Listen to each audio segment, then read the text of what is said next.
about the sticks that I just laid over my pans, I have an idea of what I want to do. Now I keep sticks like this in my dyeing studio. I actually was going to throw these away. They came from an old board that I used for backdrops on Instagram, but I hung on to these because sometimes when I dye yarn, I like to only dye portions of the yarn at one time, and so I just use that to kind of drape the yarn over so that some of it stays out of the water. And instead of using something, you know, that's really narrow and cylindrical, this is better because it keeps more yarn out of the water, I guess you could say. So I'm gonna do something with this. I'm thinking that what I want to do, I want to keep a portion of the yarn undyed until I can decide what I want to do with that naked section of yarn, because I know that I want some of this yarn to be dark, either dark gray or black, and I want to have some of it be this like really pretty rhodamine red color, which is just a really fancy way of saying neon, kind of fuchsia almost. It's not a neon, it's just like a real bright fuchsia color. I made this dye stock in one of my episodes of Tips from the Dyeing Studio, where I was showing you how I work you can see it behind me, this right there, my water boiler. So I had some dye stock left over, and I'm going to use that for this colorway. And I actually purposely made this dye stock for that video, knowing I would use it for my Colorfest Sock Set Club. And so that's kind of what I'm going to do. So what I'm thinking I'm going to do is I'm going to add dye stock to the water before I add the yarn, and give the portion of the yarn that's in the water a base of this fuchsia color.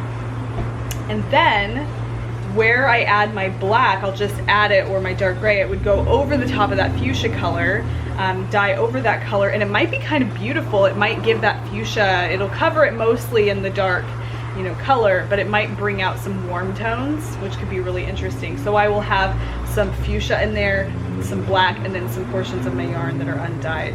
I don't know if that makes any sense, but watch and find out. I'm ready to get started.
I have some time. I have to really let this exhaust. Anything that's in the fuchsia department takes a long time to exhaust. That like bright pink dye is just crazy. So you really have to let that exhaust. So I'm gonna go in and hang out with my family and maybe get a snack and let this stuff do its job. So you can see it's been in here right now for about like 15 minutes and it's still got plenty of dye left in the water right here, but I really want to let that fully exhaust. Either fully exhaust or exhaust to the point of being very faint, because if this part of the yarn here ends up getting a little bit of a cast of pink to it, that's fine. I think that could be really pretty. I am going to be adding in some black or some dark gray in this area, and doing some things like that, but I really want to let this pink exhaust in a little bit. So I'm going to go inside, cool down for a little bit, and we'll come back out in just a minute. So I'm waiting for that dye stock to exhaust, and I decided I was going to make use of my time. So one of the things that I include in each of the little orders of the Colorfest Sock Set Club are little progress keepers, and I'm actually making these progress keepers myself, and I'll show you what they look like. I have a few that I've made already, and a bunch more I need to make. So here's a look at what they are. So they're these little like cute, almost like, they look like little yarn balls, but they're just little balls that have kind of like a yarn string thread kind of around them. And I got these because they just made me think of little bombs of color, kind of like in the Holi festival. And so these are going to be the progress keepers that I send out for this round of the Sock Set Club, because it kind of made me think of those little color bombs. I really like them. So each month will be a new progress keeper that kind of correlates to the festival in some way, and that's going to be this round, the first round. So I love these so much. This is my favorite. I love the yellow and the gray. Oh, so good. So I'm going to go ahead and make some more of these, so I can just kind of get a head start on that actually.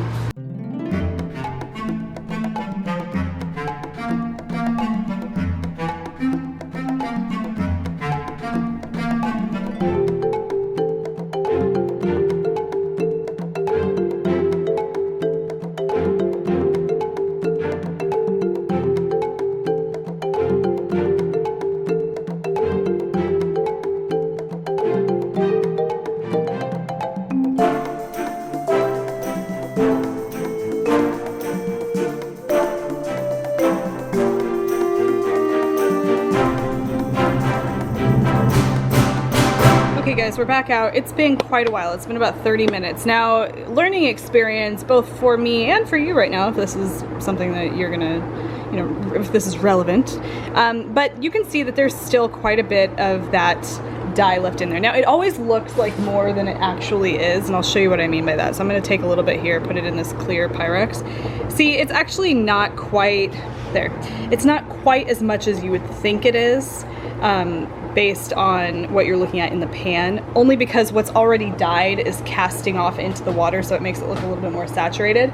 But still, what's happening here is that we're reaching kind of like that maximum point of absorption for the yarn. Like this kind of what this means to me, and I haven't brought this, you know, water to simmer, but it's definitely hot here. It's very hot, it's steaming. So I know that it's at the right temperature to really pull in all that color. And another thing too, and I've mentioned this in a previous episode before, if I were to let this cool completely to room temperature, that dye would probably completely exhaust into the yarn, because that cooling process is really going to help continue to exhaust that dye, but I don't have that kind of time. So I'm going to try and repurpose this leftover dye that I have in this water into something else, make it work for what I'm trying to do here. Sometimes you create a dye stock that's just too much for the amount of yarn that you're going to be dyeing in it, and you notice that because it's just not exhausting. You don't send that down the drain. That has to be reused somehow. So that's why I have my Lucky Strike colors, which you can read about on the shop site in the About link. But you have to use that. You have to come up with a way of using that. You can't send that down the drain. So I'm going to figure out how I'm going to use that, and I kind of have an idea, so I'm going to share that with you guys. I'm going to continue dyeing the yarn the way that I want to dye it, and then what's left in this dye stock water, if it doesn't get fully absorbed after I kind of get finished doing this, what's left I'm going to use to dye up the mini skeins that will go with this main colorway as part of the sock set. Because I think that would be really beautiful, because once I add my dark gray or my black color to this, it's going to give that pink that's still in the water a whole new cast, a whole new tone, I guess you could say, and it's going to make it a really lovely color. So I think that's what I'm going to do, is I'm actually going to have to pour out some of this into a different vessel, because I don't want this much water for all of the steps that I'm about to do next. So I'm going to have some of that already in another vessel saved, and then I'm still going to have some of the water in the pan when I continue to work on these skeins of yarn here. But overall, all of the dye that's left over from this batch, I'm going to use for my mini skeins. Now, that's one option. Another option would be to do a one-of-a-kind Lucky Strike colorway. You could just save it for a rainy day when you need some dye stock.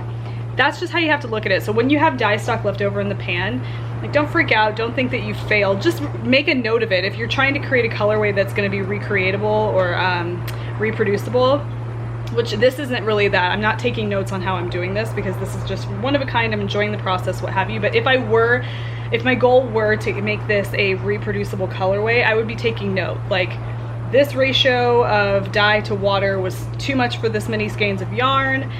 Drop it down by, you know, so much. And then next time I would do it, I would just keep that in mind and make a much less saturated dye stock. Hopefully that makes sense. I don't know, but I'm gonna go ahead and continue what I'm doing, and keep in mind that we're gonna be saving whatever is left in this dye stock for those minis at the end.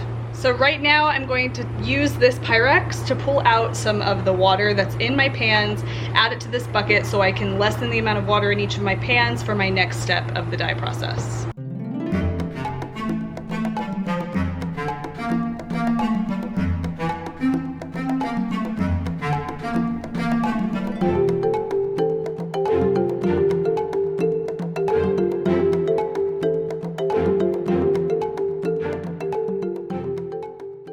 Okay, so this is what I pulled out of the pans. This is what I'm kind of pulling out of there so I can do my next step of the dye process. This water here is going to go right into a dye pot, and that will be the base of the dye stock that I use for dyeing up my minis. So waste not, want not. Always keep that in mind. So I want to show you something that I think is really pretty when we're doing something like this. You see how the dye is starting to seep up into the yarn here? That's really cool. The water travels up these strands of fiber. You could look at that as kind of an inconsistency because you see it here, but it's not really happening over here. Not really happening here. Not really happening here, but it's happening here. Now maybe the yarn got shifted a little bit, maybe it's just seeping a lot more, who knows? But this, you guys, this is not a problem. This is a beautiful thing. This is what's beautiful about the nature of this. There are little inconsistencies that happen, but they're beautiful, and keep that in mind. You know, when you're dyeing yarn, little inconsistencies like this, don't stress, don't worry, that's a beautiful thing. Okay, so I'm mixing the dye stock for the next portion of this dye process. In my Pyrex, I have a little bit of black dye, and it's not very much. I really want to keep this not crazy saturated because I don't want too much dye stock with this. I just want a nice kind of moderate amount. So I'm gonna go ahead and mix up this dye stock, and we're gonna add it to the bath.